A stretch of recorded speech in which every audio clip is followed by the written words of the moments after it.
En esta oportunidad traigo un invitado muy especial, Sergio Rico. Él es doctor, médico, especialista en medicina familiar. Sergio, bienvenido a este espacio, muchas gracias por acompañarnos. Entonces, la idea es que el médico familiar sea el médico de una familia completa en los diferentes momentos de la vida: el adulto mayor, el adulto que trabaja, el adolescente que está rebelde, el niño que está empezando a crecer. Dependiendo de cada momento de la vida, el ser humano tiene unas crisis normativas y unas crisis no normativas. Bueno, este tema me encanta porque siento que es nuevo. Yo no tenía conocimiento de que esta especialidad existía, más lo veía como algo, un término general inventado, pero... Yo le digo a los pacientes algo muy fácil: si usted sabe todos los ingredientes de lo que se va a comer, cómaselo. Si usted no sabe qué tiene, o sea, si hay algo en lo que usted diga, oye, yo no sé esta galleta qué tendrá o qué lleva, no lo coma. ¿Sí? Esa es la forma más fácil de usted poder saber si algo es saludable o no. ¿Sí? ¿Cuáles son los ingredientes de una gaseosa? No se la tome. Attention passengers, we've now reached our destination. We hope you enjoyed the flight and have a nice day. Esto es Mente en Modo Avión, donde el autocuidado es el primer paso. Despeguemos. Bienvenidos a su vuelo número 36. Les habla su capitana María Paula. Recuerden estar atentos a la salida de emergencia y abróchense los cinturones porque en este vuelo seguro habrá turbulencia. Vamos destino a tu interior. Si llega a haber turbulencia, no olvides ponerte la mascarilla tú primero y después sí ayudar a quienes están a tu alrededor. En esta oportunidad traigo un invitado muy especial, Sergio Rico. Él es doctor, médico, especialista en medicina familiar. Sergio, bienvenido a este espacio, muchas gracias por acompañarnos. Hola María Paula, muchas gracias por la invitación a su vuelo, a su podcast y espero pues que compartamos y podamos hablar muchas cosas de medicina familiar, de medicina preventiva y de muchas cosas más. Bueno, este tema me encanta porque siento que es nuevo. Yo no tenía conocimiento de que esta especialidad existía. Más lo veía como algo, un término general inventado, pero ahorita conversando con el doctor nos dimos cuenta, pues me explicaba que es ya una especialidad, no es muy común, no las hay en muchas universidades. Sí, realmente la medicina familiar en Colombia empezó más o menos en 1970 y algo. El primer médico familiar en Colombia fue un nefrólogo, ya era nefrólogo, pero él había tenido contacto, tenía la oportunidad de haber trabajado con médicos familiares en otros países y le gustaba el enfoque de la medicina familiar. Fue a Estados Unidos, estudió medicina familiar después de hacer nefrología, la trajo a Colombia y la puso en práctica. En la mayoría de partes del mundo, por ejemplo en Europa, está muy desarrollado. En España, medicina familiar es la especialidad base de la atención primaria en salud, y en Colombia cada vez somos más, afortunadamente, y entre más personas nos dediquemos a esto, a más personas podemos llegar y la medicina preventiva va a tener más fuerza cada vez en nuestro país también. ¿En qué universidad hiciste la especialidad? Yo estudié en la Universidad de Santander, en la UDES, era la única escuela de medicina que había en ese momento, de medicina familiar que había en ese momento en Bucaramanga. Ya la UNAP también tiene especialidad de medicina familiar, están las dos universidades por ahora aquí en Bucaramanga. Súper, bueno. Empecemos definiendo un poco de qué se trata la medicina familiar, a qué hace referencia, qué haces tú en una consulta usualmente. Medicina familiar es la especialidad principal de la atención primaria en salud, donde tenemos varios enfoques. El principal enfoque es una medicina preventiva, de detección temprana de enfermedades. Cada persona, dependiendo de la edad y dependiendo de ciertos factores de riesgo, tiene más o menor riesgo de tener ciertas enfermedades. Hacemos algunas evaluaciones con escalas para calcular esos riesgos. Según los riesgos tomamos acciones preventivas, pero también acciones para detectar tempranamente esas enfermedades. Además, somos la especialidad más chismosa de todas. Nosotros le preguntamos al paciente a qué se dedica, dónde vive, qué religión es, con quién vive, quién está pendiente, quiénes son su red de apoyo. Todos estos factores que muchas veces no tenemos en cuenta en la salud, son factores que influyen directamente en el estado de salud de las personas. Y por otra parte, hacemos equipo con el paciente, es como lo que intentamos. Somos una especialidad que le gusta la negociación con el paciente. Entonces nosotros, de nada sirve que yo a usted le diga, este es el medicamento que usted se debe tomar, si usted lo va a guardar en la mesa de noche y no se lo va a tomar. Entonces lo más importante es educar, hacer equipo, que el paciente me cuente la verdad de lo que quiere hacer, de lo que no quiere hacer, y basado en todas esas cosas, pues tomemos decisiones en conjunto. Claro, me encanta esto del tema de la prevención, que hoy en día se habla muchísimo, pero no sabes usualmente cómo empezar, cómo dar ese primer paso, a qué médico asistir, porque es que pues uno dice, bueno, voy a prevenir mejorando mis hábitos, voy a ir al nutricionista, voy a ir a... pero no conocía, por eso decía al inicio, me parece que es algo nuevo, un concepto que no se le ha dado la relevancia suficiente. Hace poco en un espacio, en una conferencia que estuve donde la dictaba el doctor Carlos Jaramillo, no sé si lo has escuchado, es una eminencia en redes y en su área de medicina funcional. Ajá, medicina funcional. Y él mencionaba que el tema médico en el mundo está diseñado para trabajar la enfermedad, pero no la salud. O sea, está diseñado para que te enfermes, que vayas, te tratemos la enfermedad, pero ya que estés bien, sientas bienestar, prevenir, cuidar de una salud, no está buscando eso, pues todo el tema y todo, no solo el tema de la medicina, sino los farmacéuticos, los desarrolladores de medicamentos, entre otras cosas. Entonces, este tema me parece súper importante, la prevención en salud física, otra también, digamos, en este tipo de consultas se ven temas de salud mental. María Paula, tú mejor que nadie sabes que la salud es integral, ¿sí? No puede haber salud física si no tenemos salud mental. Uh-huh. Esto es una relación directa. Total. Y las dos se pueden afectar si la otra no está funcionando bien. Entonces, como médicos familiares tenemos que prestarle atención a los dos tipos de salud, ¿sí? Pues sí. Obviamente los pacientes generalmente llegan a nuestra consulta por algún problema físico o por alguna queja física, pero muchas veces lo que más le está generando carga de enfermedad es un tema emocional, y cuando se abarca por ese lado nos va muy bien y les va a ir mucho mejor en todo su tema de salud. Totalmente. Y bueno, cuando empezamos a hablar de prevención, me gustaría que hiciéramos un recorrido por las diferentes edades y etapas de la vida, ¿cierto? Me imagino que tú trabajas con adolescentes, niños también, no sé, jóvenes, adulto joven y adulto mayor. Entonces, la idea es que el médico familiar sea el médico de una familia completa en los diferentes momentos de la vida: el adulto mayor, el adulto que trabaja, el adolescente que está rebelde, el niño que está empezando a crecer. Dependiendo de cada momento de la vida, el ser humano tiene unas crisis normativas y unas crisis no normativas. Por ejemplo, una crisis normativa: termino el colegio y empiezo la universidad. Eso es normal. Entonces se llama normativa cuando es lo normal. Okay. ¿Qué es una crisis no normativa? Cuando es algo que es una crisis que vivo en mi momento, pero que no es usual que todos tengan que vivirla. Por ejemplo, el divorcio de los papás, ¿sí? Okay. No toda la familia se divorcia, no siempre el papá se divorcia. Eso es una crisis no normativa. Una crisis normativa puede ser que se pensione. Una crisis no normativa es que lo despidan del trabajo. Entonces, de acuerdo a todos esos factores, vamos nosotros tomando las diferentes actividades. Pero para responder la pregunta de por los grupos de edad, entonces en los niños estamos pendientes del esquema de vacunación que sea completo, de las revisiones auditivas, visuales, del rendimiento académico, de cómo está la relación con los demás niños, la actividad física que el niño hace. En el adolescente hay que hacer ciertas actividades, por ejemplo en la mujer que se va a desarrollar, ver que no tenga anemia, eso es medicina preventiva, para que si se desarrolla la anemia no empeore. Entonces una niña entre los 11 y 13 años debe tener una hemoglobina para que yo sepa que está bien, para que en el momento en que se desarrolle no me traiga complicaciones. En los adultos, dependiendo de las escalas de riesgo, ciertas actividades, y la medicina preventiva se intensifica aún más después de los 50 años, tanto en hombres como en mujeres. Se empieza la detección temprana de cáncer de colon, cáncer de próstata, cáncer de mama, ¿sí? En las mujeres después de los 25, 30 años, dependiendo de la vida sexual, también se inicia con la detección temprana de cáncer de cuello uterino.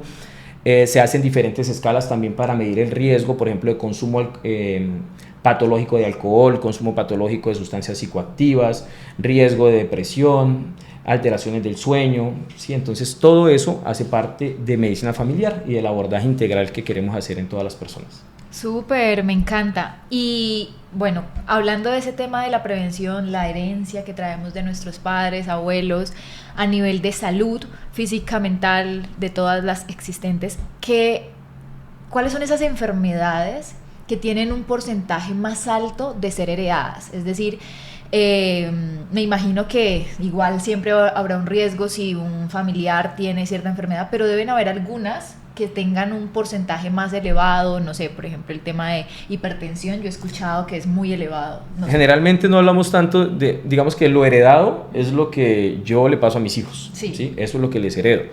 Pero hay una cosa que es más allá que decir si es heredado o no, y es la predisposición familiar. Es decir, en mi familia, si yo soy diabético, ¿sí? O digamos, si yo soy diabético, mis hijos tienen más riesgo de que Más sean riesgo, diabéticos, exacto. porque tenemos una predisposición en nuestra familia a eso. Generalmente uno de los papás no solamente hereda los genes, también heredamos las costumbres.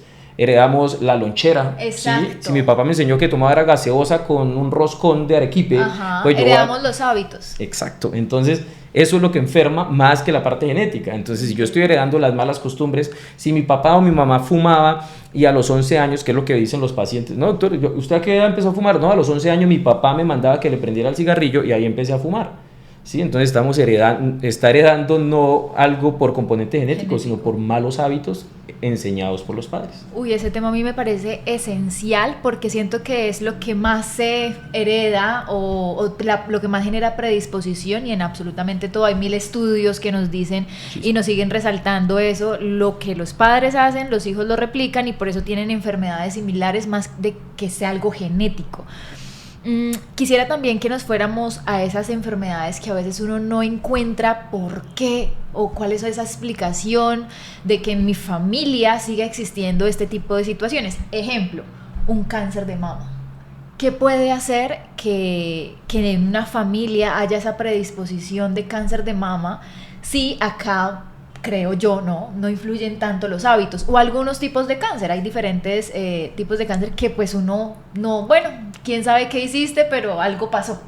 Bueno, por ejemplo, en el cáncer de mama hay una predisposición genética, hay una mutación de unos genes específicos que son los que más se asocian con la presencia de cáncer de mama, que son los genes BRCA, de hecho se llaman así, que es BRCA1 y BRCA2, que son los genes que principalmente se mutan cuando es un cáncer de mama de componente genético. También el tema de, por ejemplo, las mujeres en la familia se tienden a desarrollar en una edad similar, si la mamá se desarrolló a los 12, 13 años, la hija también, la menopausia también llega en edades similares, y el tema hormonal influye mucho en el cáncer de mama específicamente. Entonces, por ejemplo, en este tipo de cáncer, por eso existe esa predisposición genética y familiar. Ahora, las mujeres que quieren hacer medicina preventiva, entonces deben fijarse muy bien a qué edad le dio a su mamá el cáncer de mama.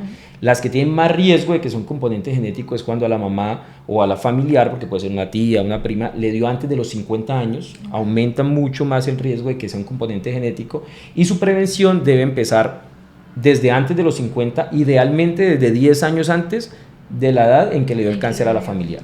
¿Sí? Ese es un datico como importante para que pues, las personas que de pronto nos están viendo, escuchando y tienen un familiar con cáncer de mama le presten atención a la edad en que ese cáncer se le diagnosticó. Muchas veces no le ponen cuidado a ese datico. Y eso en general con los tipos de cáncer, o por ejemplo si hablamos de un cáncer de cuello uterino o un cáncer de pulmón o de estos otros estilos, ¿también tiene que ver solamente el componente genético o...? No, el cáncer es una enfermedad en general multifactorial, se llama eso. Es decir, influye un tema genético, pero también influye muchísimo el tema ambiental, el tema exposicional, los factores de riesgo, la alimentación, el tabaquismo. El tabaquismo influye, más de 20 tipos de cáncer, aumenta la persona que fuma, ¿sí?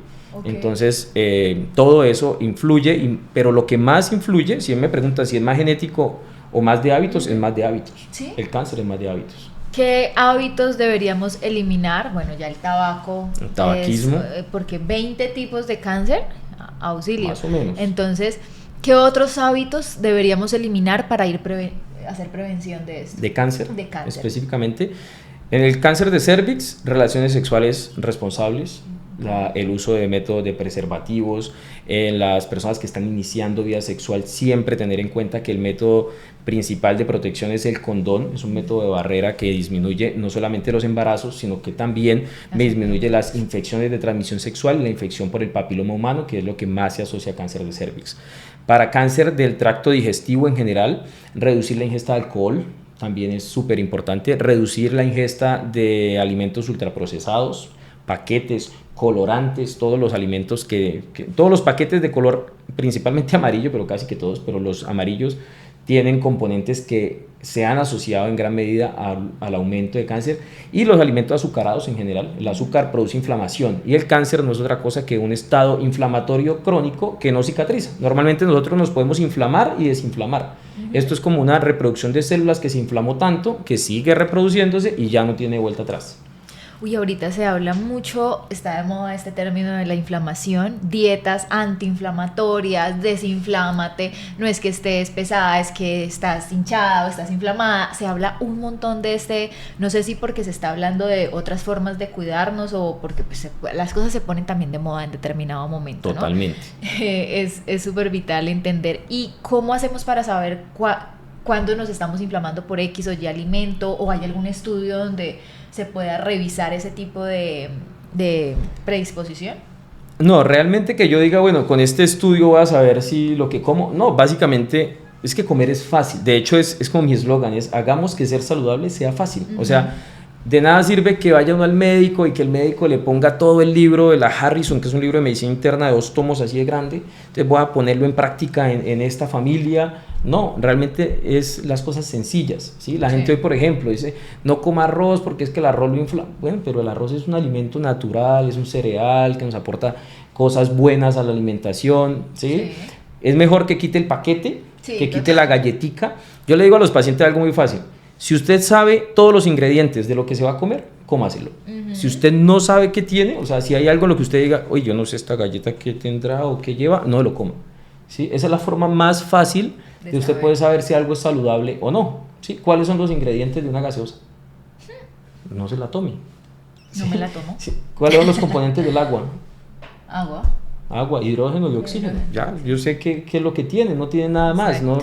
No estoy buscando, digamos, ingredientes rebuscados, dietas, suplementos, que también están muy de moda los suplementos. No hace falta. ¿Sí? Si usted tiene una alimentación balanceada, no necesita suplementos. Ok, bueno, súper importante ese aspecto. Yéndonos un poco a las enfermedades mentales, que también son muy heredadas, Doc. Me surge esa duda porque conozco muchos familiares, de hecho cuando también uno atiende en consulta, lo que primero pregunta es, bueno, antecedentes familiares, y siempre hay una predisposición.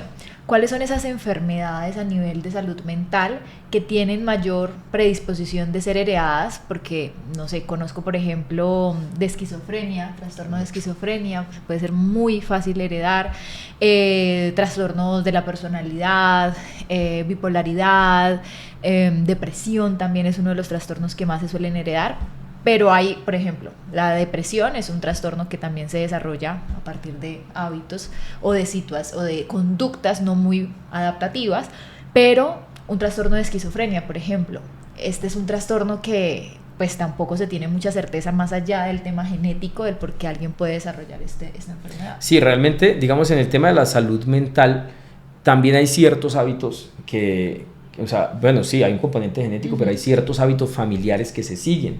Por ejemplo, el tema del sueño, ¿sí? Lo cual es fundamental, o sea, dormir es tan importante como trabajar o como comer, ¿sí? Uno debería respetar las horas de sueño, al menos 7 horas un adulto, al menos 8 horas en un niño.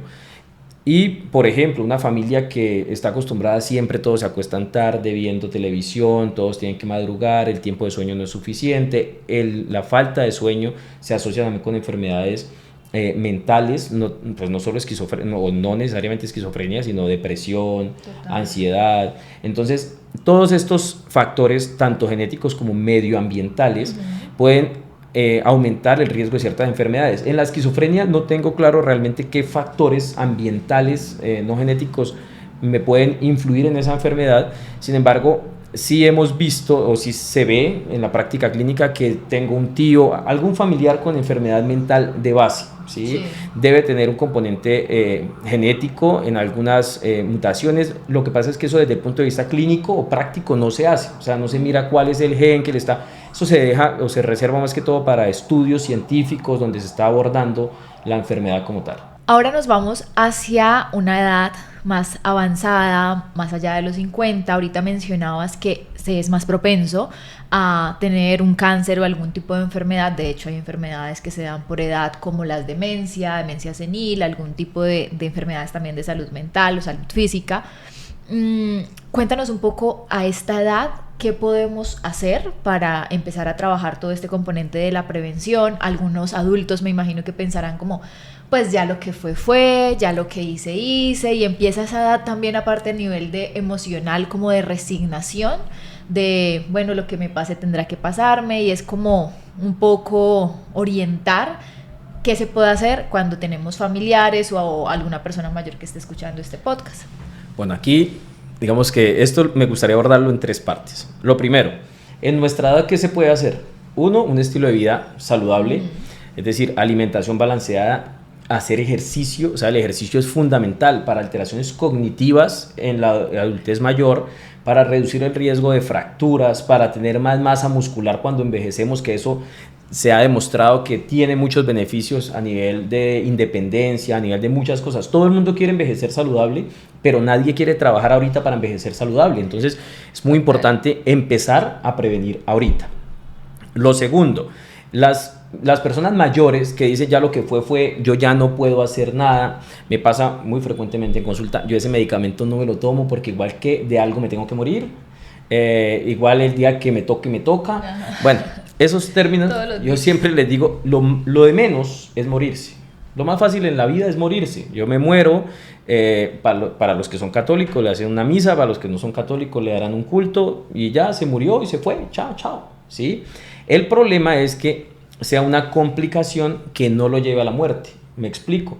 Un accidente cerebrovascular, de una trombosis, el paciente queda postrado, no puede caminar, queda postrado en una cama, tienen que llevarlo a todos los lados, ya no se murió, no puede ni pararse de la cama por ninguna razón. Entonces, lo mejor es prevenir y hacer las actividades y siempre negociar con el médico. Si yo creo que no, pues digamos, si no quiero hacer algo, pues decírselo al médico que no quiero y que el médico al menos me lo informe. Y la tercera parte es hablar, y esto es un consejo muy importante que le doy a todas las personas que tenemos a alguien mayor en la casa. Hablen con esa persona mayor sobre el final de la vida, ¿sí? Hablar sobre la muerte no es atraer la muerte, no, es tener las cosas claras. Bueno, papá, abuelo, si usted algún día se enferma, si le da un patatús, si le da un ataque y tengo que llevarlo a urgencias, ¿a usted le gustaría que lo intubáramos? ¿A usted le gustaría ir a una UCI? ¿Usted quiere que hagamos todo para reanimarlo? Si yo hablo eso con mi papá, con mi abuelo, y ya sé lo que vamos a hacer, el día que eso pase no voy a estar entre la espada y la pared de qué hago, no, ya él me dijo qué teníamos que hacer, y eso es importante hablarlo. Lo reanimamos, lo dejamos ya descansar. Siempre hablar al final de la vida es muy importante, ¿sí? Y es algo que todo el mundo le teme a ese tema. Ay, horrible. Sí, pero es necesario y es ideal para que después no nos queden culpas. Claro. ¿Sí? Entonces, ay, no, yo hubiese hecho por mi papá tal cosa. No, pues háblelo y después no, pues yo hubiese hecho por mi papá eso, pero él no quiso. Él no quería. ¿Sí? Él no quería eso, él quería descansar. O por el contrario, ay, yo lo dejé morir y él decía que él sí quería que lo reanimaran. ¿Sí? Entonces debemos ser claros y hablar hasta qué punto se avanza, hasta qué punto no. Y eso es un consejo en personas, no solamente con enfermedades oncológicas, en personas sanas. Claro. También es muy importante tener eso claro, porque las enfermedades ocurren en cualquier momento. O un accidente o cualquier situación inesperada. Y cómo porque yo siento que es muy complejo, o sea, el consejo a mí me encanta, me parece que es lo ideal, pero llevarlo a la práctica es lo complejo, sobre todo en contextos familiares donde eso que mencionas del tema de la prevención familiar, muy bonito todo, pero hay familiares, sobre todo las personas mayores, que les cuesta un montón ir al médico, creer en el médico, tomar medicamentos, que por ejemplo en la pandemia no, la vacuna, eso me van a matar, o si voy al hospital ya me morí, les están ordenando a los médicos que maten a todos los mayores de no sé qué edad. O sea, se nos daban plata por cada persona que moría. Total, se hacen unas películas, pero mejor dicho, ni Hollywood tiene tanta creatividad. Y entonces ahí es donde veo la dificultad, sobre todo en un país como el nuestro, de generar esa conciencia de, bueno, hablemos del tema de la muerte, cómo te gustaría, cómo pagamos, no sé, un seguro.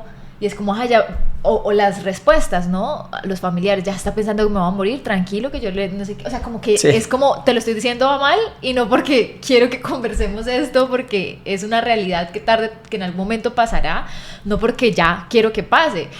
Pero es como has logrado desde la medicina familiar hacer esa concientización a esta población que ve de forma tan negativa todas estas conversaciones, todo el tema de prevención, todo el tema de la salud, todo el tema de los médicos, y que tienen tanta resistencia a ese gremio de la salud. Bueno, las cosas se solucionan hablando. Y este tema no es la excepción, o sea, hay que hablarlo, ¿sí? Muchas veces me ha pasado en consulta que hemos abordado el tema de una persona mayor. Bueno, me llega un paciente y la hija lo lleva para que lo remita al ortopedista porque la rodilla, él tiene la artrosis de la rodilla y a ver si lo operan. Y le pregunto al paciente, ¿y usted se quiere operar, don José? No, doctor, yo no me quiero operar. ¿Y a usted alguien le había preguntado si le quiere operar? No, doctor, a mí nadie me preguntó y yo no me quiero operar, pero como mi hija me trae, pues yo vengo. Hay que respetarle la voluntad de él. No, pero sí. es que hay adultos mayores que no quieren nada. O sea, estás fracturado y no quiero nada, no. Pero que para tiene eso, una- pero hay no que quiero. respetarle, en parte, Es mi que es opinión muy personal, hay que difícil. respetarle la voluntad. Obviamente, es que son muy si tiene tercos. un acompañamiento profesional, si tiene el médico que le oriente y le diga, bueno, si usted no se hace nada en este caso, las consecuencias van a ser esta y esta. Eso. Si él asume los riesgos de esas consecuencias, está bien. No debería. Está No. bien. Pero ¿cómo tú vas Es un a tema de dejar a tu autonomía. familiar que ya es mayor? Yo creo que no deberían ni poder tomar esa decisión, porque es que es una persona que ya está en una edad donde no quiere ver más allá. O sea, ¿quién te va a cuidar? Pero si mentalmente está bien, él tiene ¿Y todo quién su te va a derecho. cuidar si se te cae una pierna? Porque no te quieres operar. La familia, cuidador, él, o sea, Exacto, hay que mirar la red. consecuencia, exacto. Pero no por eso la familia va a decidir por el paciente. O sea, él tiene la Pero es complejo capacidad porque- mental. Si él mentalmente está bien, o sea, ya si tiene una demencia, si tiene una condición médica que no le permite tomar la Abuelitos decisión, tiene- ya es diferente. Pero si es, yo tengo pacientes, es más, mi abuela tenía 90 años y mente totalmente lúcida y ella pues tomó sus decisiones siempre, ¿sí? Siempre se tomaron las decisiones. Cuando ya ella se enferma y no puede decidir por ella, nos reunimos en la familia y teníamos que decidir, bueno, ¿qué hubiese hecho ella? ¿No? Sí, yo les expliqué, de hecho, a mis tíos, el caso de mi abuela es un caso personal, digamos, de decisión de algo que no se habló, Sí. ¿sí? Pero no se habló en su momento, pero lo hablábamos y bueno, mi abuela le gustaba esto y esto, no lo va a volver a hacer, nunca, ni porque salga viva de acá. ¿La vamos a seguir molestando o la vamos a dejar quieta? Yo creo que deberíamos dejarla quieta médicamente, y finalmente la decisión fue, sí, ya no hagamos más, limitemos el esfuerzo. Y duele, claro, duele que una persona fallezca, pero duele más tener a alguien vivo postrado en una cama por yo verlo en esa cama, sabiendo que para él eso no es vida. Sí. ¿Sí? Entonces, por eso es mejor hablar las cosas. Claro. Si lo hubiésemos hablado antes, no hubiésemos tenido que tomar esa decisión, que finalmente creo que fue una decisión acertada, pero hubiésemos estado 100% seguros de que fue acertada si lo hubiésemos hablado con mi abuela antes de que eso pasara. Claro.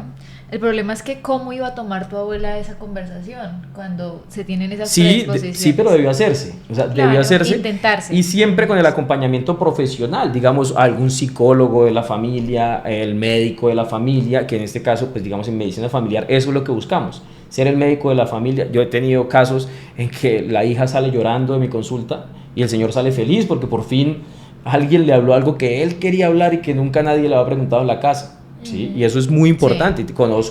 He escuchado conferencias de geriatras que dicen, no, o sea, yo hablo con el paciente al final de la vida y los familiares me odian, pero el paciente me quiere, ¿sí? Sí. Y así es, porque es una decisión que no es fácil, pero que debe hablarse. Sí, total. Me imagino que hay, digamos que en algunos casos debe dañar algunas relaciones, pero en la mayoría de veces no debería ser así. Si se habla con madurez y, digamos, explicando el por qué se está hablando del tema. Claro.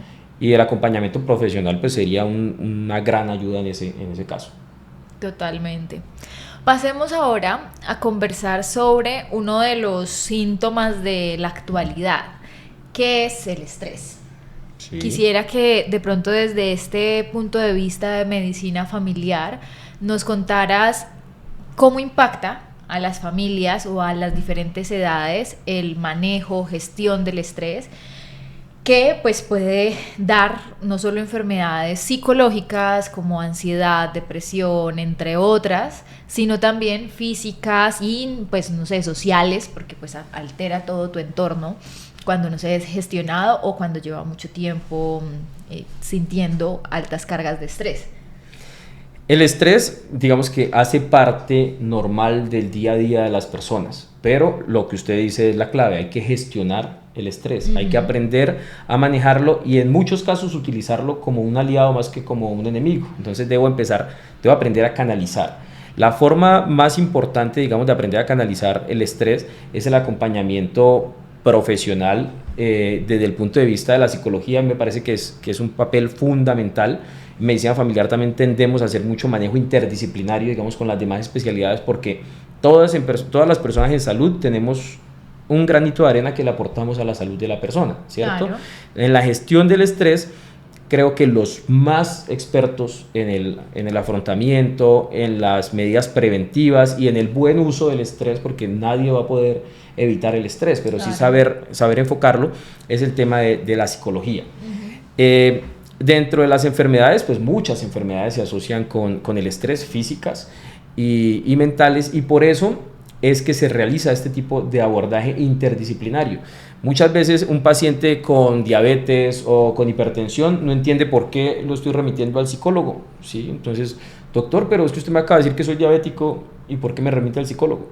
¿Sí? Y el psicólogo, la psicología es una de las... Si usted cree que hablar con una persona mayor acerca de la muerte es difícil, remitirlo al psicólogo es aún más difícil, porque es que yo no estoy loco, ya están diciendo que es que yo tengo problemas para tomar decisiones, dejan de querer al médico que les cayó súper bien, y ahora el médico les cae súper mal porque lo remitió al psicólogo. Total. Muchas veces toca decirles, no, es que nos toca enviarlo porque a todos los pacientes diabéticos deberíamos enviarlo, porque yo necesito que usted esté muy juicioso y sea consciente de la enfermedad que tiene. Entonces, bueno, finalmente acceden a ir, pero realmente la verdadera razón por la cual lo remitimos es porque es un abordaje integral de las patologías, de las enfermedades. Total. Y dentro de esos factores que influyen mucho en el mal control de la diabetes, de la hipertensión y de todo eso, está el estrés diario, que cada persona tiene su estrés independientemente de las actividades que haga. El niño se estresa y el paciente mayor que está solo en la casa también se estresa. Claro. Quiero invitarte a que pruebes En Paz Contigo, nuestra membresía de salud mental y bienestar, donde trabajaremos dos enfoques. Uno, todo el tema de salud mental, conocer todo este tema de las enfermedades, situaciones que viven las personas que padecen de algunas situaciones de salud mental, depresión, ansiedad, diferentes trastornos y acciones que previenen todo esto. Pero el segundo enfoque nos habla acerca de ese bienestar, ese propósito de vida y ese crecimiento y desarrollo personal que como seres humanos nos encanta sentir. Así que trabajaremos temas como la productividad sana, habilidades de gestión de tiempo, habilidades de comunicación, entre otros. Así que si tú quieres hacer parte de esta hermosa comunidad y membresía, solo debes ir al link que te dejamos en la descripción. Vas a poder obtener más de 80 horas ya de contenido dentro de la misma, clases en vivo todas las semanas con diferentes psicólogos y profesionales, incluyendo tu servidora, donde vamos a tener meditaciones guiadas cada semana, plantillas de actividades terapéuticas, entre otras. Te esperamos dentro de En Paz Contigo. Claro, yo creo que el estrés, tal cual como lo decías, es algo natural, es decir, es normal sentir estrés. Toma, tranquilo. No, dale. Mientras yo hablo. El estrés absolutamente es algo natural, es algo que todos sentimos, hace parte de pronto a veces ser más productivos, hacer las cosas de una forma particular, reaccionar ante situaciones de forma ágil. Y el problema está totalmente en, uno, la cantidad de estrés a la que estoy sometido, y dos, cómo gestiono yo esos momentos de estrés, porque al final nos puede estar pasando lo mismo y tú reaccionar de una forma, claro, y yo de otra. Entonces acá, un temblor, tú no, qué mala suerte, preciso, estoy en un piso 12, tenaz, terrible, y yo, nos salvamos, no pasó nada. Y es la misma situación, estamos en el mismo lugar, pero para ti puede ser, qué día tan terrible, casi me muero, y para mí me salvé, todo súper bien. Entonces es la perspectiva también con la que yo afronto esa, y lo que me va generando también asimismo acumulación interna de esas células, porque todo eso, la hormona del cortisol se va acumulando y se va acumulando, y entonces cada vez estoy más alerta, más negativa, más irritable, y eso se vuelve una bolita que va creciendo y creciendo. Entonces sí es súper importante identificar todos esos factores emocionales, del estrés, del cortisol, de hábitos en general de gestión emocional. ¿Tú cómo ves ese tema de, ahorita se ha investigado mucho sobre las emociones con la salud, ¿cierto? Entonces hay libros, no siento que esté ya totalmente como científicamente comprobado cuál a cuál, pero hay muchas teorías que están intentando abarcar, que hablan sobre, no sé, situación familiar con tus padres, pues entonces desencadena este cáncer. Situación con esto desencadena insulina, es así como diferentes enfermedades. ¿Cómo lo ves desde tu perspectiva? Desde el punto de vista de las neurociencias, eso es un mundo gigantesco que cada vez se está estudiando más. Ajá. El tema de, bueno, en ciencia no hay una verdad absoluta. No hay una Lo verdad. que es verdad hoy, en 5 años ya no va a ser verdad. Sí, claro, o sea, todo va cambiando y evolucionando en medicina y salud mental. Antes la lobotomía era lo natural, lo último en investigación y ahora es una locura, o sea, estábamos locos dañando el cerebro de una persona. Sí, es que en ciencia todo va cambiando porque todo Obvio. se debe o se explica por los estudios. Cuando yo estudiaba medicina, por ejemplo, todos los pacientes hipertensos o diabéticos debían empezar a tomar aspirineta, para todos, o sea, con el simple hecho de ser hipertenso diabético. Con los años se empezó a demostrar que aumentaba el riesgo de complicaciones, de sangrado digestivo, de que si el paciente decaía era más fácil que tuviera un sangrado intracraneal, de que se muriera por cualquier causa. Entonces empezaron, no, espere, ya no es para todos, ahora es para quienes tienen una enfermedad aterosclerótica demostrada, para quienes tienen tal cosa. Así es todo en medicina, ¿sí? Y el tema de las neurociencias y de la interacción de las emociones con las enfermedades es un tema relativamente nuevo, pero es un tema que tiene mucha lógica, primero que todo, porque es que eso tiene una explicación química. O sea, lo que usted mencionaba ahorita, el cortisol está involucrado en muchas cosas, o el tema de la dopamina, de la oxitocina, de la serotonina como hormonas contrarreguladoras y como hormonas que me generan un estado de mayor salud, también está, digamos que tiene un fundamento para poder no decir eso, pero la relación directa solo el tiempo la irá dando y posiblemente no lleguemos porque evolutivamente también nuestro cerebro y nuestro cuerpo se va adaptando a las diferentes situaciones. Entonces no sé si lleguemos a descubrir toda la relación causa-efecto de las enfermedades, pero si me pregunta a mí, yo apostaría a que no vamos a lograr encontrar una causa con un efecto de morbilidad específico, de enfermedad específica. Sí, yo creo que lo que hay es hipótesis porque ya sí hay libros y teorías y médicos que defienden este tipo de conceptos como, por ejemplo, enfermedades como la fibromialgia, que es una enfermedad pues se supone que muy nueva, muy orientada a el tema de gestión del estrés, de las emociones, y ya de una hay muchos médicos que es tu estado de ánimo, tu sensación de merecimiento, tu emoción de tal cosa. Entonces yo siento que es difícil hacer esa con un 100% de radical, pero sí sabemos en medio de todo que tiene lógica, es decir, tal cual como lo decías, es lógico que las emociones influyan en ese tipo de situaciones. Por ejemplo, en estas enfermedades, no sé qué otras hayan, yo conozco la fibromialgia porque me diagnosticaron fibromialgia. ¿Por qué ocurren? ¿Por qué se relaciona con tema emocional? Cuéntanos un poco de esas enfermedades, ¿qué otras hay?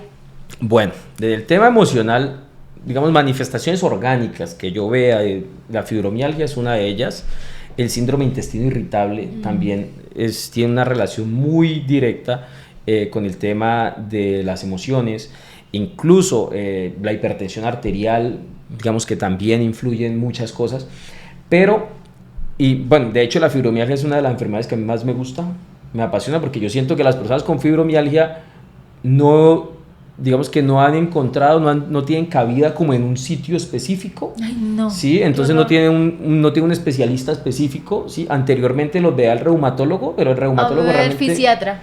El reumatólogo los veía básicamente para descartar los diagnósticos diferenciales de la fibromialgia, que no vaya a ser una artritis, una artropatía, alguna cosa, o para descartar esas cosas y empezar con el tema del abordaje de la fibromialgia. Después se le dejó a fisiatría, entonces actualmente la maneja mucho fisiatría o clínica de dolor, junto con medicina familiar, ¿sí? Entonces, medicina familiar somos, digamos, la especialidad que acompañamos todos los procesos porque la atención primaria en salud, o sea, es como el primer especialista que usted debería ver, claro. Y de ahí se ramifica a los demás generando equipo con los demás especialistas, porque muchas veces hay muchas personas que para la tiroides lo ve el endocrinólogo, para el colon lo ve el gastroenterólogo, para una enfermedad renal lo ve el nefrólogo, y resulta que cada quien le pone, para las alteraciones mentales el psiquiatra, y cada quien pone un medicamento, sí, los tiempos de consulta en Colombia son muy cortos, entonces tenemos que, digamos, hacer muchas cosas en muy poco tiempo.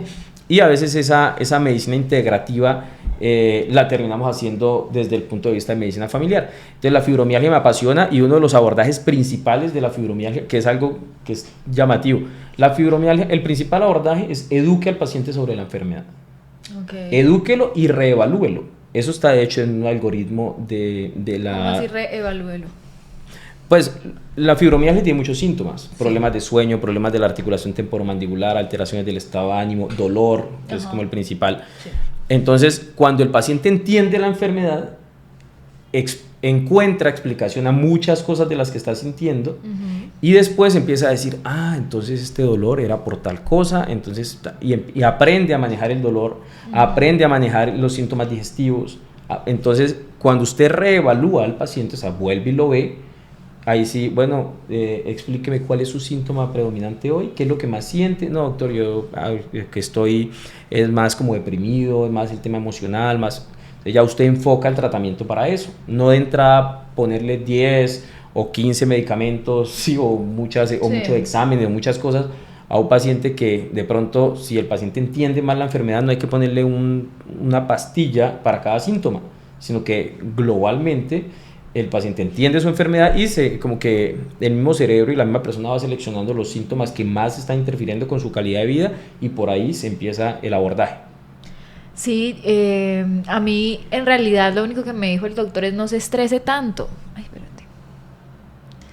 No se estrese tanto, pero la verdad yo lo que he aprendido de la enfermedad ha sido en videos, en YouTube, como leyendo un poco, entendiendo de qué se trata, preguntándole a otros médicos, porque pues es difícil que en la consulta el médico quiera explicarte porque ya tiene el otro paciente, porque ya tiene otra cosa, porque simplemente te dice, pues bájele al estrés. ¿Usted trabaja en el celular? No use el celular. ¿Usted trabaja en el computador? No use el computador. Pues, entonces, ¿qué quiere que haga? O sea, ¿cómo trabajo? Totalmente. Por esos tiempos de consulta, yo hice un video en YouTube hablando de fibromialgia. Es un video de 13 minutos, 14 minutos.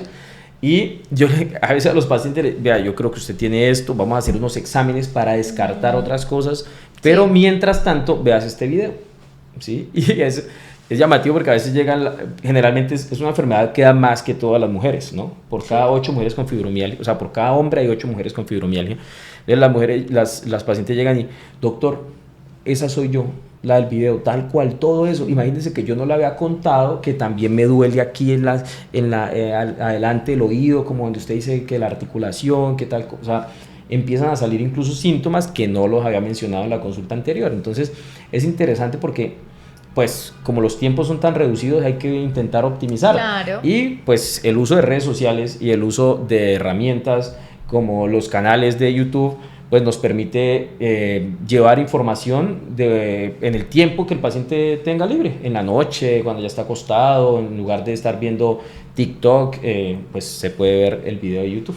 Totalmente. El podcast, puede escucharlo, darle like, compartirlo con su familia para que vaya a medicina familiar, pues. Mientras va manejando, va escuchando el podcast. Exacto, total. Y bueno, entonces, ¿por qué esas enfermedades como la fibromialgia no tienen cura? Es decir, es un tema emocional y al final es como aprende a vivir con eso, que es lo que a mí me dijo el doctor, ¿no? O de qué se trata, o por qué, sí, por qué no tienen, y ahí por consiguiente, entonces mi familia de ahí en adelante es hereditario, es predisposición familiar. No, realmente la fibromialgia, como muchas enfermedades, casi todas las enfermedades tienen predisposición familiar, pero la fibromialgia es una enfermedad, todavía es un mundo muy desconocido en el tema de medicina. O sea, todavía no sabemos qué la causa, qué la desencadena, qué hace que empiece el dolor, porque el estrés de la persona no le empieza cuando lleva, no sé, 2 años trabajando, 5 años trabajando, no, el estrés viene desde el colegio, cada etapa de la vida tiene su estrés. Claro. Entonces no quiere decir que el estrés actual es lo que me desencadena, pueden haber muchas cosas, incluso se han hablado, hay teorías donde habla de infecciones por algunos virus, ¿sí? Hay asociación de algunos tipos de virus con algo que se llama dolores regionales complejos, digamos un dolor en una mano, que es atípico, que no es un dolor usual de la persona, y ese tipo de cosas pues todavía está en estudio, todavía no se tiene claro una causa, no sé, y hasta que no se tenga la causa, pues no se va a tener como un tratamiento definitivo, Claro. ¿sí? Pero aprender, como que aprenda a vivir con ella, no, pues aprendamos a vivir con su fibromialgia y miremos qué vamos a hacer, ¿sí? Sí. O sea, no es solamente como lo que usted puede hacer, no, sino venga, hablemos. Hay pacientes, y esto lo hablo como por, digamos, por experiencia, que dice, pero es que con nada están mejor. Pues sí, pero tenemos que apuntar a encontrar eso que lo haga estar mejor, porque hay personas que se ponen mejor. Sí, claro. ¿Sí? Yo he tenido pacientes alguna vez antes, un poquito, en pandemia. En pandemia le comenté a un paciente, no, pues hay diferentes alternativas, yoga, meditación, tai chi. ¿Sí? Yo he leído que el Sí. tai chi sirve, pero no tenía ni idea qué era el tai chi ni dónde podía hacer. Resulta que mi paciente, un hombre con fibromialgia, él empezó a buscar información sobre el tai chi, aprendió a hacer tai chi en pandemia en su casa, después está en un grupo de tai chi de Bucaramanga, o sea, yo no conozco a nadie que haga tai chi, pero el señor tiene un grupo de personas que hacen tai chi Ok. y todos están mucho mejor. Claro. ¿Sí? Entonces, súper chévere, hay que mirar, pues no todo le sirve a todo el mundo, Sí. pero hay diferentes medidas de afrontamiento y eso se logra trabajando en equipo médico-paciente. Totalmente. Súper importante buscar eso que mencionas como eso que te va a gustar. Hay deportes, hay actividades que uno no sabe porque no ha probado, y si usted no prueba, ¿cómo va a saber qué le gusta o qué no le gusta? Hay personas que el tema del movimiento que hablabas ahorita, el moverse, el hacer ejercicio es súper importante. No, es que a mí no me gusta hacer ejercicio, pero ¿cuántas veces has intentado? ¿Cuántos deportes has intentado? A comparación de cuántos deportes existen en el mundo. O sea, hay una gran variedad y es como, pues entonces no es tal cual lo que decías, no esperes llegar a los 50 siendo un adulto súper saludable cuando no estás buscando ahorita mismo en tu etapa joven cuál es ese deporte, esa actividad, eso que me va a ayudar a lograr esa meta de llegar a esa edad pues sintiéndome enérgico y muy saludable. Esta siguiente pregunta me gustaría hacértela. ¿Cómo crees que podría evolucionar la medicina familiar para incluir aún más aspectos de la psicología en el cuidado de los pacientes? Yo creo que la forma en que los médicos, no solamente los médicos familiares, sino médicos generales, médicos internistas, todos los médicos, debemos primero entender que la salud es un todo. Sí. La salud física y la salud emocional van ligadas, ¿sí? Directamente ligadas, son un todo, o sea, son como un porcentaje, si quiere póngalo 50-50 para lograr el total de salud. Entonces, si yo quiero tener a un paciente 100% saludable, debo actuar en su salud física, pero también impactar en su salud mental. Y la conciencia sobre esta necesidad es lo que de pronto podemos mejorar en todos los profesionales de la salud, Sí. desde pregrado hasta las diferentes especialidades que hay. Sí, totalmente. Siento que en medicina hay como cierto tabú todavía hacia la psicología, por ejemplo, o como también en psicología hay cierta, con el psiquiatra. Entonces, ¿tú cómo vas a remitir o cómo vas a hacer bien esa labor, ese trabajo que tiene que hacer determinado profesional si tienes todavía ese sesgo o no o te dejas llevar por tus perspectivas que aprendiste, no sé, de tus papás o algún profesor que también lo tenía y te lo fue como heredando, pero ya son temas arcaicos, antiguos, pasados, pues de moda? Entonces sí es súper importante darnos cuenta de que al final pues todos los profesionales de la salud son un equipo. Al final la Todos salud somos equipo. es integral y es importante que todos podamos estar en pro de lo mismo, de la salud y no de la enfermedad. A mí me pasó con el tema digamos que esto de la virtualidad permite pues ver pacientes de todos lados. Sí. Y llegó a mí un paciente de Pereira que me buscó porque alguien me recomendó, bueno, no sé bien cómo llegó, pero total me escribió: doctor, necesito una consulta, que estoy en Pereira. Hicimos la consulta. Él me contó que estaba en una terapia psicológica, que era un tema de depresión, pero que no quería volver al psiquiatra, que tal cosa. Pues le expliqué que, digamos, que la medicina familiar llega hasta cierto punto, pero que obviamente las valoraciones son importantes de las demás especialistas. Empezamos un esquema de tratamiento con psicofármacos, porque digamos que como que la psicóloga le digo: oiga, usted necesita medicamentos, pero pues si no quiere ir al psiquiatra, pues busque un médico familiar. Y él escribió como en Instagram médico familiar. Sí, y le apareciste. Le aparecí y empezamos. Después de él vino otro paciente de la misma ciudad. Bueno, después de varios, como 4 o 5 pacientes, la psicóloga empezó a remitirme los pacientes. Entonces, después de varios pacientes, yo como que, venga, pues páseme el contacto de su psicóloga porque me interesa hablar como ciertas cosas puntuales de cada caso. Hicimos equipo con la psicóloga trabajando, digamos, esos casos, y finalmente, y la conclusión y lo que me pareció chévere, todos están mejor, ¿sí? Entonces, pues eso hace parte de un abordaje integral. Si yo digo, no, este es mi paciente y yo no se lo voy a pasar a, no sé, a María Paula, no se lo va a pasar al otro doctor porque me lo quita, ¿sí? Y entonces se va con él y yo me quedo sin clientes. No, o sea, somos equipo y la idea es que la persona esté mejor. Si yo veo un paciente, él está mucho mejor y se va, no se preocupe que ese paciente no vuelve tal vez él, pero le trae 2, 3, 4 referidos más. Entonces, no importa, o sea, eso no es un paciente para verlo toda la vida, no, lo importante es que la gente esté mejor. Y eso, los equipos de salud es un tema fundamental en muchas cosas y cada vez hay más conciencia de eso, afortunadamente. Sí, es un trabajo que hay que seguir haciendo todo el tiempo. Bueno, Doc, ahora vamos con unas preguntas rápidas. ¿Qué prefieres, esto o esto? ¿Listo? Entonces... Okay. Este vuelo se empieza a poner turbulento. Turbulento. ¿Prefieres un enfoque preventivo o curativo en la medicina familiar? Preventivo, 100% preventivo. ¿Qué es más importante, el diagnóstico o el acompañamiento emocional? Tengo que elegir. Tienes que elegir cualquiera. El acompañamiento emocional. ¿Te sientes más cómodo trabajando en equipo o de manera independiente? En equipo los resultados son diferentísimos. ¿Te gusta más la atención presencial o teleconsulta? Me gusta más presencial, me gusta más verlos, hablar, examinar, sí, pero hago teleconsulta, pero 100% presencial. Creo que el examen físico es fundamental en medicina.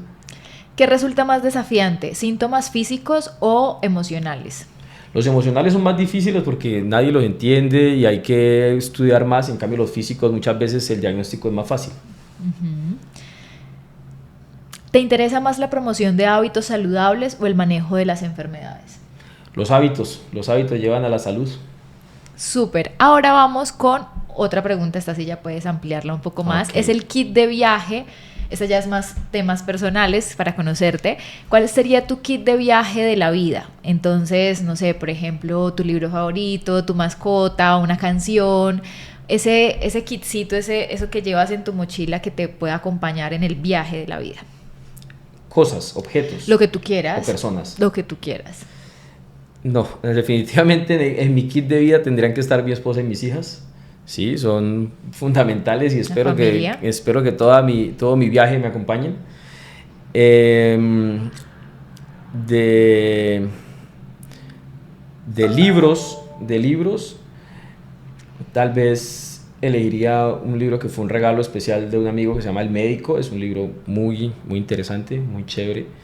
Ese sería como el libro que yo elegiría. Uh-huh. Y también elegiría de pronto un libro adicional de cómo hacer que te pasen cosas buenas. Me encanta ese libro. También me gustó. ¿Sí? Sí. Y llevaría música, llevaría mi celular. La música, realmente me encanta la música. O sea, mi lista de reproducción puede pasar de un extremo al otro dando la siguiente canción. Entonces llevaría música y ya, eso sería mi kit de viaje, suficiente. Perfecto. ¿Cuál es tu destino soñado? Nuestro destino soñado, que es el mismo destino de mis hijas, es estar en París todos juntos pronto, pero mi hija chiquita está muy chiquita. Entonces, algún día vamos a estar juntos allá. ¿Cuántos años tienen tus hijas? 5 tiene la menor. Está chiquita, todavía pero muy chiquita ya para casi. recuerdos. No, pero quiero más grande. Ok. ¿Cuál es esa inseguridad con la que más te cuesta viajar en la vida? Mi inseguridad de viaje. Creo que las fotos me cuestan mucho todavía. El tipo de selfies y todas las demás cosas no van conmigo, aunque he tenido que ir aprendiendo con este tema de redes y todas las cosas me ha tocado, pero no me gustan. Realmente hasta el año 2024 no había una selfie en mi celular, ninguna. Ok, ¿te has adaptado más porque quieres difundir y hacer Sí, trabajo ya he visto por como redes que hay que hacerlo y se hace una vez y ya se empieza a encontrar como un cierto gusto y demás, entonces ya lo hago, pero eso me ha costado bastante, hablarle a una cámara, hablarle a un celular, difícil, muy difícil. Ok, ¿tienes 2 personas que admires, una que conozcas y una que no? Sí. Bueno, tengo dos que conozco que admiro mucho y alguno que no conozco también.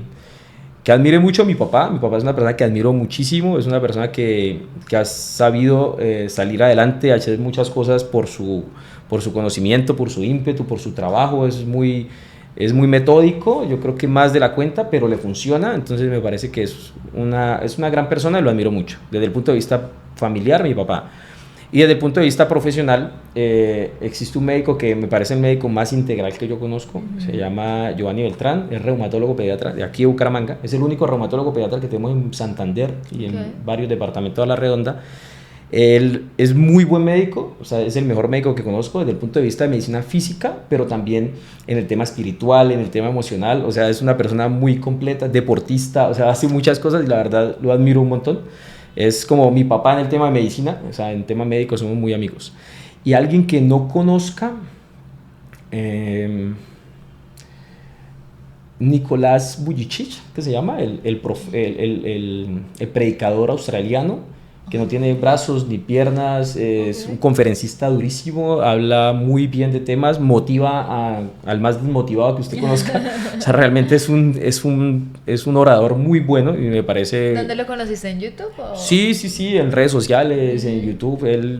Él es predicador y como pastor, cosas así, pero habla más que todo son temas de superación y pues no tiene brazos ni piernas, o sea, debe transportarse alzado todo el tiempo, muchas cosas, pero es una persona que irradia felicidad, o sea, digamos que usted ve un video de él, nunca hay un video triste, no, son videos muy chéveres y es una persona que no conozco, pero lo admiro un montón. Por muchas cosas. Mira que eso que mencionas, hay muchos casos, ¿no? Que hay otro que es famoso en Colombia, que es Mocho Man. Mocho Man, sí, lo he escuchado, lo he visto, de bicicleta, es un duro. Era ciclista, sí.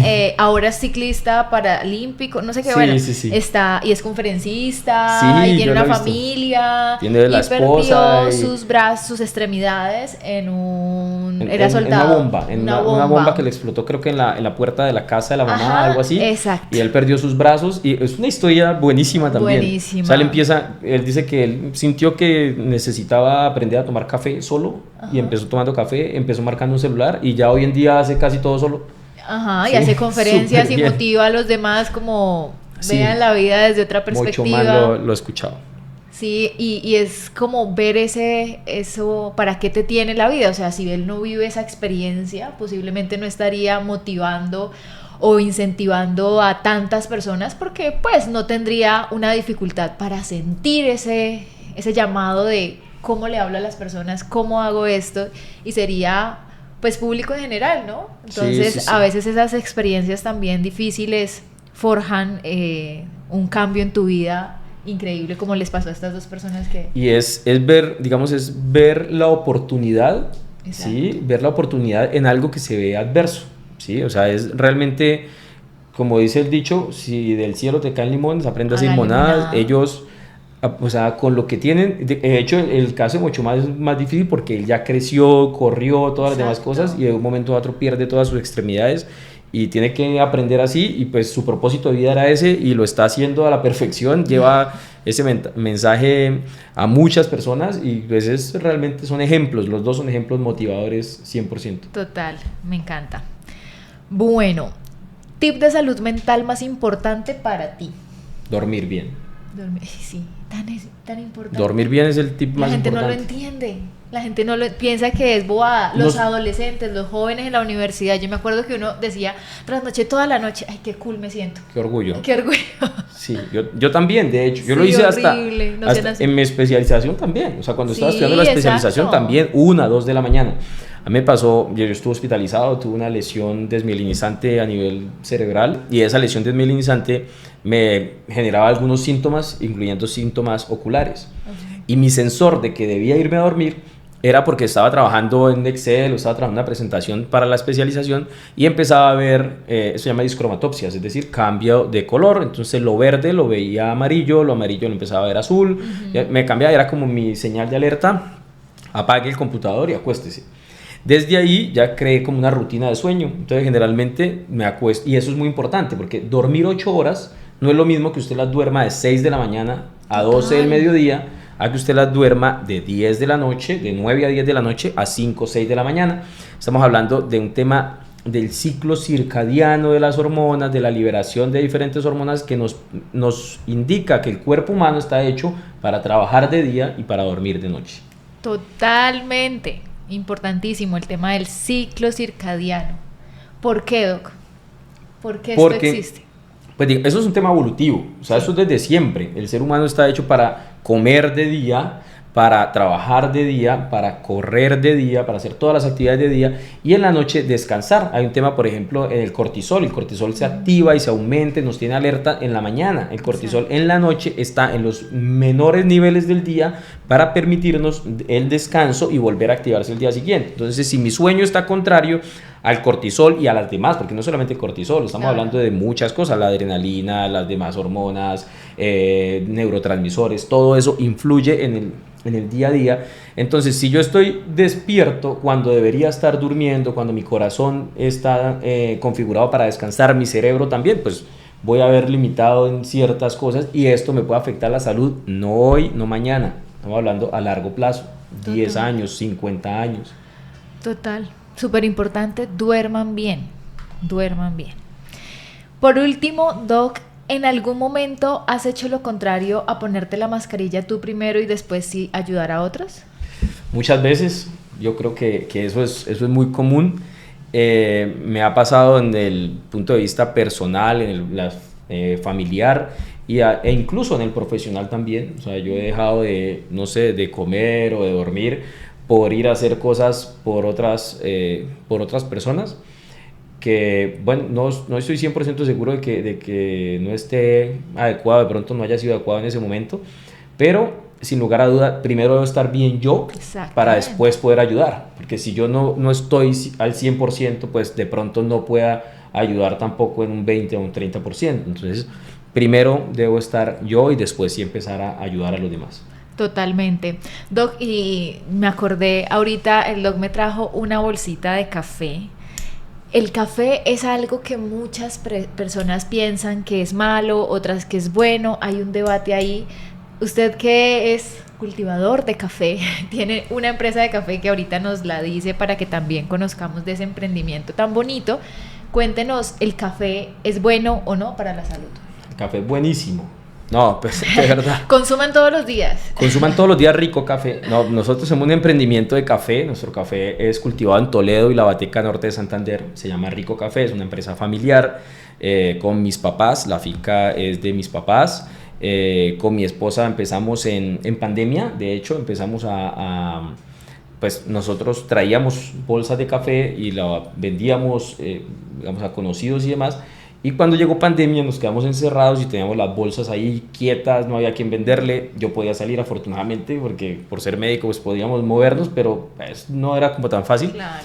Y como teníamos todo el recurso ahí, pues empezamos a hacer algunas fotos, a hacer algunas cosas, creamos una página, un Instagram y demás, y empezamos a mover el café.